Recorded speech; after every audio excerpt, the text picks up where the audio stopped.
किडा बंद करायचा ना रस्ता मग माग वरती येतो तिथं. अहो साहेब तिथं गाडी उभी आहे ना ती सिव्हिल टेकवाल्यांची.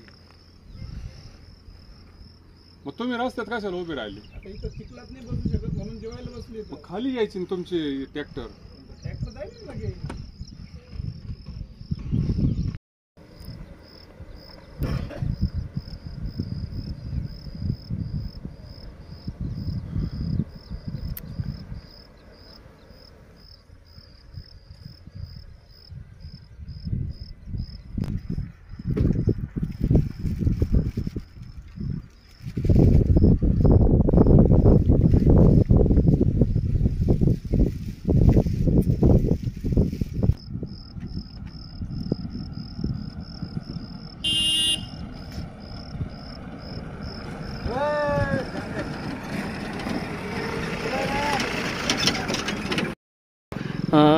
काय सांगाल रस्त्याबद्दल? काय सांगणार आहे? दोन्ही सर्व रस्ता फोडून ठेवला. काय सांगणार आहे? यांची आणि यांच्या सर्व मनमानी चालू आहे रस्त्यावाल्यांची. बाकी काय सांगणार? शिंदे पारेगाव. आपला पारेगाव ते वणी रोड आहे, तो लवकरात लवकर चालू करावा. कारण की पावडर आणायला जायला त्रास होतो खूप मोटरसायकलीवरती. ट्रॅक्टरने यायला अडचण होती.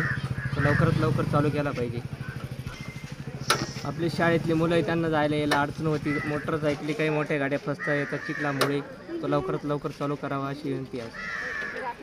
मी निकम विलास शंकर, मुक्काम पोस्ट पारेगाव, तालुका चांदवड. आमच्या वणी ते वडाळी भोई या रस्त्याचे काम चालू आहे.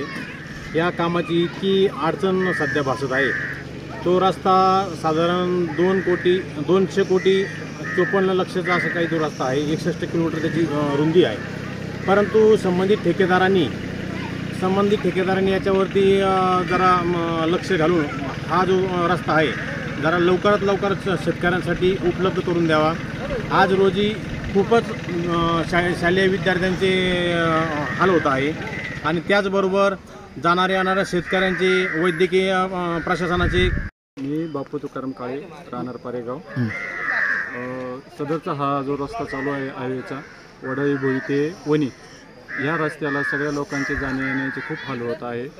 आणि तसंच वणी ही सगळ्या शेतकऱ्यांची बाजारपेठ असल्यामुळे तिथे जाण्या येण्यासाठी सगळ्या लोकांना अडचण येत आहे. तरी सदरच्या रस्त्याचे प्रशासनाने हे करून त्याच्याकडे लक्ष घालून व्यवस्थित त्याच्याकडे काम करण्यात यावे.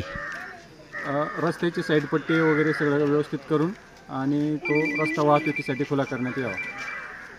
जो कॉन्क्रीट केलेला रस्ता आहे तो साईडपट्टी वगैरे करून लवकरात लवकर खुला करण्यात यावा.